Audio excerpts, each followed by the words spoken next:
मोर ना दिलीप कुमार बेहरा सरपंच टेमरी ग्राम पंचायत। देखुन आज आमर सोढ़ा गाँव में गोटे घटना घटी जेनटा कि आम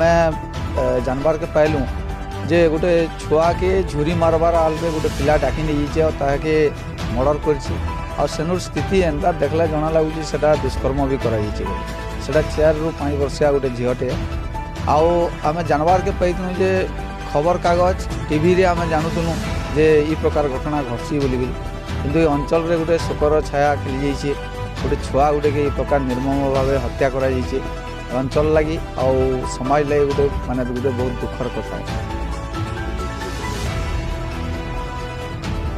इन्वेस्टिगेशन लगी मुझे प्रथम सरपंच हिसाब से जो जानली घटनाटा मुई ही फोन करी पाइकमाल पुलिस के तापर सियाड़ू सब माने एसडीपीओ पुलिस टीम आसन आउ इन्वेस्टिगेशन ठीक चली बोलिकी लगुच आम इनू अच्छू इन्वेस्टिगेशन सरवार पर ही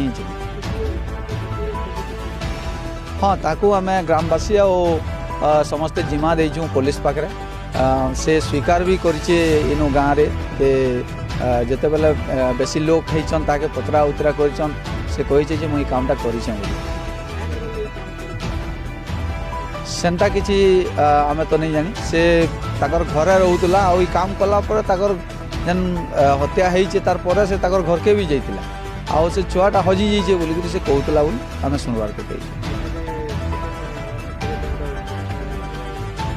देखुन ये घटना तो मुझे जिते बेले जानली 2:30 बजे आउ 3 बजे आड़े फोन कली 4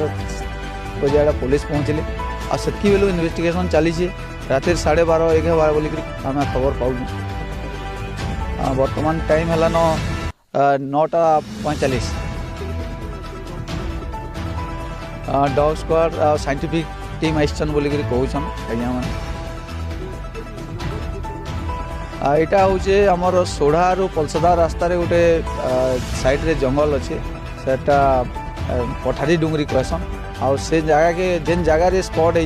माने डेथ है से जगहटा लुहरा घर पटेल